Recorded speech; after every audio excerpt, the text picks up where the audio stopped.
What's up? Thanks for clicking on this video. It's Tom here bringing you a Twins top 50 prospect list update. It is May 1st. It is time to take a look and see how wrong I was. In case you missed it, my off-season list was in the off-season zine, so you may have missed that one. But today we're going to go through each one of my tiers of prospects, which will show where I had them ranked in that last column. That's what that is referring to, where I had them ranked on my off-season list. And then the differences between where I had them then and now. Anybody who's in the red are guys who really fell in a specific tier. Anybody in yellow is new to my top 50 list. In some cases, they've been in the top 50 previously, like Caden Kendall. In some cases, not. I know Reed Mooring in particular definitely wouldn't have been. But again, the tail end of this top 50 list. So this is usually going to be a pretty turbulent spot, I would say. A lot of things are going to be moving even in a month. It doesn't feel just to completely change an opinion on a guy based on a month. It's not that much time, but there are certain players and certain types of players who really need to have a good month or are particularly knocked if they have a bad month. And I do feel like Sam Armstrong, who the Twins acquired in the Willie Castro trade from the Cubs, was a guy that kind of needed to show some more things. And I just had him ranked too high before. I had him at 34 and bumping him down to 46. He's had a bad month for the wind surge. He's in his age 25 season too. So Sam Armstrong took a bump down. Colton Smith has looked really good for Fort Myers. Caden Kendall is playing well again for Cedar Rapids. Ryan Sprock is a guy in this mix that's really intriguing because he's picking up catching after not catching at all in college. So he's kind of a guy to keep an eye on to see if that sticks. But not going to spend too much time on this one. Garrett Horn is a guy they acquired at the deadline in the Danny Coulomb trade. If that name doesn't seem familiar, he's been injured. Jace Kaminska is a guy they acquired from Colorado in the Edouard Julien trade. He's also been hurt. So those are some names. And then I'm doing these by tier, and that's something I always call out in the zine, and I give my tiers in the zine, is that, these numbering these lists, sometimes you can have a guy 5 spots lower. And if you look at it, you'd be like, oh, wow, there's a really big difference between how this person feels about these two players. And in reality, it's not. It's just the way things are. If you rank them 1 through 50, you're putting numbers next to guys. But really, if we were doing like grades, or as I'm doing here, tiers, all of these guys would be fairly similar with one another. So anyway, this is the 6th tier, numbers 34 through 40. You see here Jacob McCombs, who's kind of been a breakout guy, a guy we've been talking about some, both in the system recap videos and in the comments of the system recaps, who's been an intriguing player. You see only in his age 21 season playing for Cedar Rapids and playing well. Demiri Pena gets a little bump from, he had a really forgettable 2025, we'll put it that way kindly. So he gets to move up as well. Ben Ross re-enters my top 50. He's a guy who has been in my top 50 in the past, but had dropped out. Generally, if you get stuck at a level for as long as Ben Ross was stuck in AA, you're probably going to really fall off the radar in terms of prospect status. Because, again, if he kind of feels like a guy's stuck and he's not going to move on, and maybe overreacting to 1 month once again, but, Ben Ross would be my pick for Twins hitter of the month. So it's not like he just had a good month. He had an amazing month, and he's up in AAA now. It's going to be tough for him to get playing time. That's going to be a challenge for him. He's going to kind of have to adjust to being sort of a part-time player. He's well adjusted to bouncing around in the field a ton, but he's been a full-time player pretty much the whole time he's in AA, and I just don't see that being a pathway for the Saints for him. So we'll see how that goes. Eli Jones also jumps up from being not ranked to this range.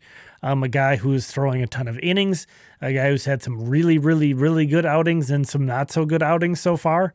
But a guy who's definitely caught my attention. Marco Raya, it's just been so bad. Having him up at 17 was obviously just a bad ranking on my part. Still believe in that arm talent, but just just not coming together. The control command, just the consistency, just not there. The Twins can take him off the 40-man roster at this point. No one's going to claim him, I don't think. He's been really bad for the Saints for the most part. And then Denny DeAndrade slipping a bit as well. Speaking of guys who've been stuck, it kind of feels like he's stuck in Cedar Rapids, even though he's still only in his age 22 season. Moving on to Tier 5, which is numbers 27 through 33. John Klein has not pitched well for the Saints, but I'm kind of keeping him here. Again, some guys, a bad month I'm going to react to differently than others. I still have some faith in John Klein. Enrique Jimenez has been hurt. Ricardo Olivar is playing pretty well. Jason Reitz and Matt Barr have been hurt. Ty Langenberg has pitched really well for Wichita. Bumped him up. He's a guy I've liked in the past. Had a tough season for Cedar Rapids last year, but really he was better than his numbers suggest, because I think he had one outing where he gave up 10 earned runs. Ugh. And that happened. You can't just pretend like that didn't happen. But when you look at his numbers from last year, obviously that skews them pretty extreme. Billy Amick also kind of holding steady. He's been much better, much different. Actually, that's how I would put it. He's been a different type of hitter for the Wind Surge than he was for the Colonels, but showing some production, showing some power this time around. Tier 4 is numbers 18 through 26.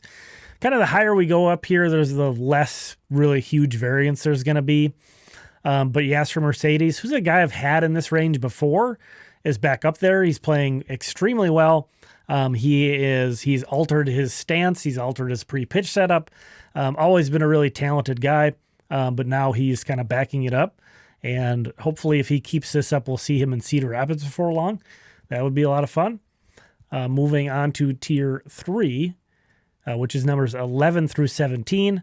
James Ellwanger, another guy, based off of his college numbers and his kind of reputation, I just didn't think he would throw nearly enough strikes to maybe not even be effective in Fort Myers.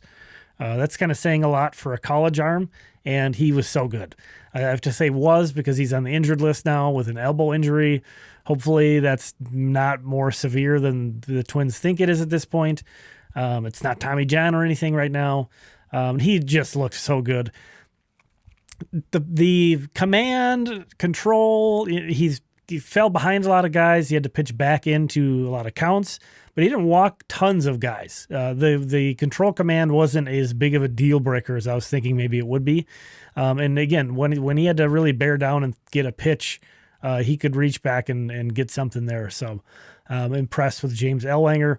And some of these guys who I have the least amount of familiarity with are the ones I'm going to be moving around the most too. So these 2025 draftees. Quentin Young, he's such a young guy. We knew it was going to be rough, but it's been worse. It's been a lot worse than I would have imagined. Striking out in nearly 50% of his plate appearances, committing a lot of errors in the infield. Clearly, he was not going to be a shortstop from the get-go.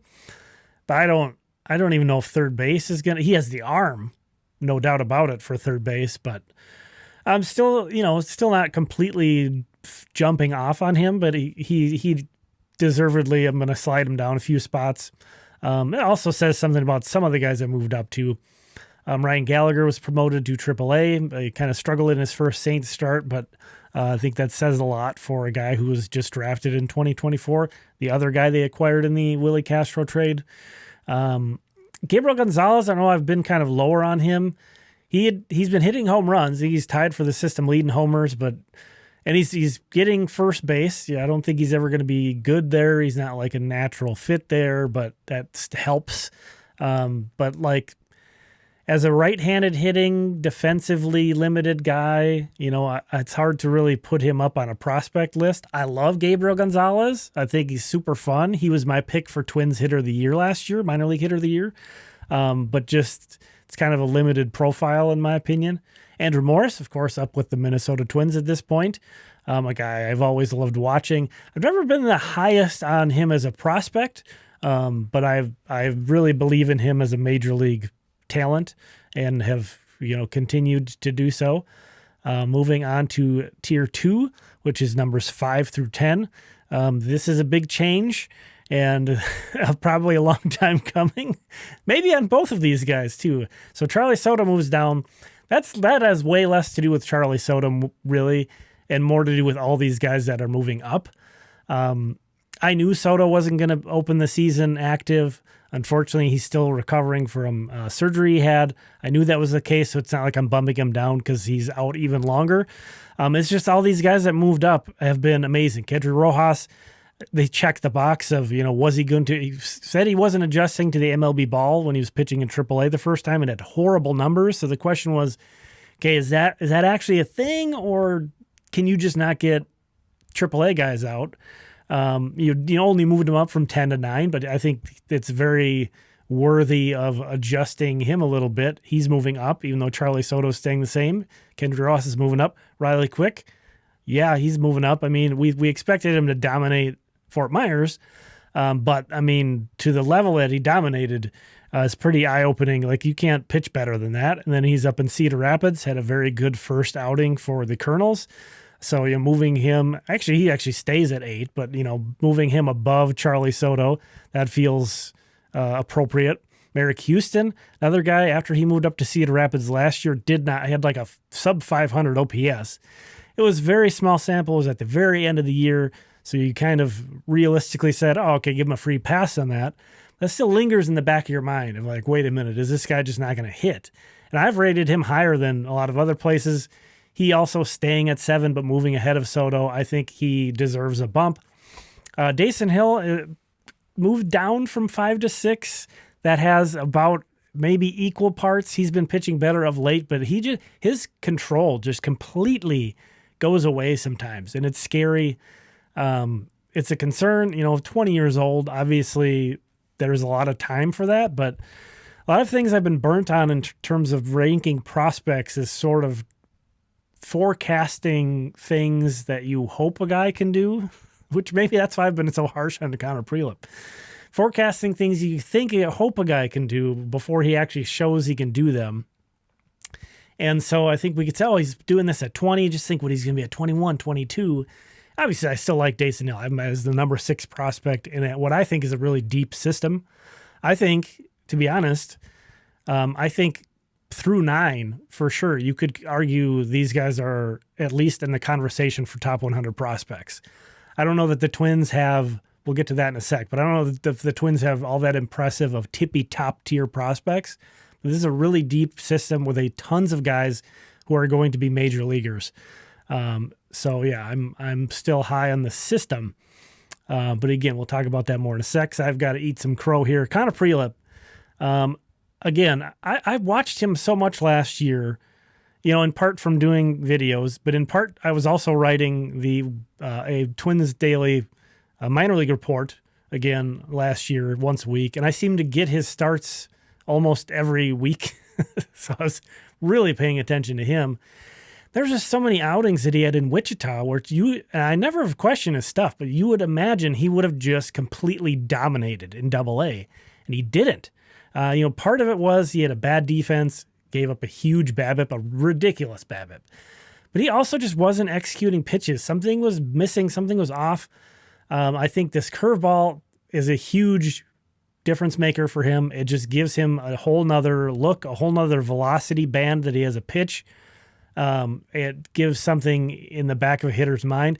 The metrics on that, like the stuff on that pitch, are really good. I still don't think he completely has a feel for that curveball. I still don't think it's on the par of his fastball, slider, or changeup. But it has been a difference maker. I'm a big believer in him having a new look in that regard. And then just beyond that, the big reason why I've had him lower at 9 coming into the season was I didn't think there was any way he was going to be a starting pitcher long term. That's still a valid question, completely valid. Just because he's come up and pitched he started the year well, into AAA, that he's obviously looked good with the Twins. I think what a lot of people don't realize is his most recent outing for the Twins. I'm pretty sure that was the first time he'd ever pitched on 4 days rest, ever. And that was the first time I'm pretty sure he's ever thrown 80-plus pitches in back-to-back outings. So, like, if I'm going to be a person who is kind of saying I believe in Connor Prielipp's stuff, but I can't envision him being a starting pitcher, then he goes out and pitches like a major league starting pitcher and not only performs well, does it on 4 days rest, like somebody in a 5-man rotation is going to have to do on a pretty regular basis, throws 80 pitches in back-to-back games, which I do think is a fair kind of bar to set in 2026. Obviously, you want guys, flirting with 100 or exceeding 100 pitches. And I also just feel like if, yes, there's still questions about Prielipp long-term being a starting pitcher. But I think if you're going to take that stance after a guy's checked boxes, you're never going to believe in anybody being a starting pitcher. So I'm giving him some of the benefit of the doubt and saying, hey, he's done it. He's done it. He owns it now. And maybe his elbow blows up in his next start. That could happen. But I got to give him credit. I got to give, first and foremost him, but I got to give the Twins credit too for getting him to this point. I do think him being in AAA was a big time difference maker. Just being around other pitchers who pitched in major leagues. Something I didn't consider is like when you're in AA, you're thrown to a bunch of catchers who, in the Twins case, hadn't ever even been in AAA. Guys like Noah Cardenas, Ricardo Olivar, Andrew Cassetti. Cardenas is a good defensive catcher. Those other two guys, not so much. And I kind of wonder if, pitching to experienced catchers, I thought Alex Jackson in particular worked really well with Prielipp. Pitching in front of way better defenses, and then being around guys like Zebby Matthews, for example, other guys in that, pitching staff as well. Being up with, more experienced coaching staff, something X factor wise seems different with Connor Prielipp too. I think he's carrying himself differently, to be honest. I know that's a hard thing to judge from the outside looking in, but I had concerns about him like adjusting to the major leagues and that life and that lifestyle and pitching in these big stadiums in front of big crowds. This is the man of the least words I think I've ever seen on a baseball team, in a pro baseball team. And, sometimes that's out of awkwardness or shyness. Sometimes it's just sort of a strong silent type. And I think we're learning maybe that's more of Connor Prielipp. But just like some of the least charisma of a professional athlete I've ever seen.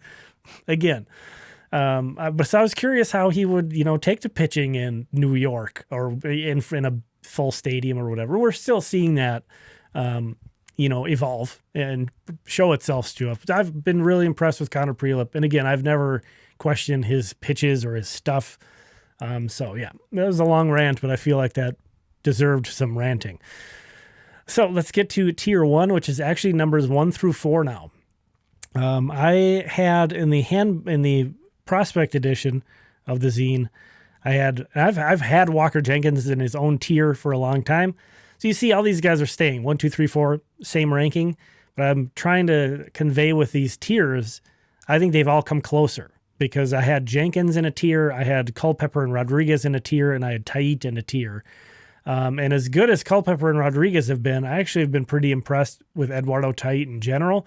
He's 19 years old, so he's had, you're not going to catch it every day. He's going to have some bad days. He's going to have some good days. It's a long road ahead for him. But I think that the grades on his hitting are legit. I think it's not just that he's power. I think he's got a good approach. Catching wise, again, sometimes you see it, sometimes you don't. The arm is legit. I think he looks good back there. I think catching is really difficult to try to evaluate. In the minors, so much of it is the pitchers are not very good. The umpires are pretty bad, especially at the lowest levels. They don't have the challenge system in high A. So there's some really challenging things. His caught stealing rate is terrible, but it's because a lot of guys can't hold runners on that level. So, it's difficult. I've been impressed. Manuel Rodriguez has been awesome. Caleb Culpepper has been awesome. Walker Jenkins has not been that awesome. And 21 years old in AAA, got to give him that. But a guy who has shown all 5 tools still, so still my number 1 prospect, but just is not getting. He's powerful, big, strong guy.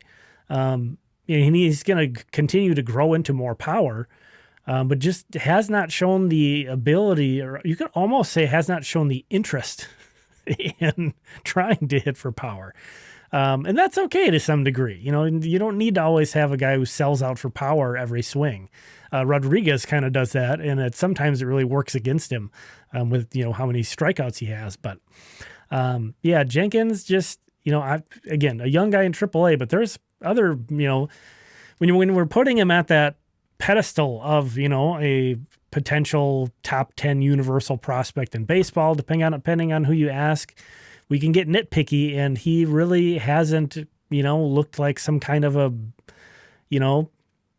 franchise type player. He hasn't. And good defensive outfielder, again, good base runner. Guy's going to bring a lot of value, a lot of places. I don't have any question that he's going to be a major leaguer. I think he can play center field. He's not Byron Buxton out there or anything, but he can definitely play center. Can play right, can play left, has enough arm for right. So, not taking knocks on him, but he has, ever since his draft, he has been my number 1 guy in his own tier. I just am not on that level with him right now. And I think these other guys are good. So, again, I said it a little on the last tier. I think this is a really deep Twin system. I think there's a ton of future major leaguers in this system. I think once you get like in the, maybe even starting at 5, maybe even like the 5 through 25, I think that is significantly better than most, maybe if not all, other teams across the league. This top 4, these guys are excited. They're the top 4 prospects in the system. These are first round picks. These are top international guys.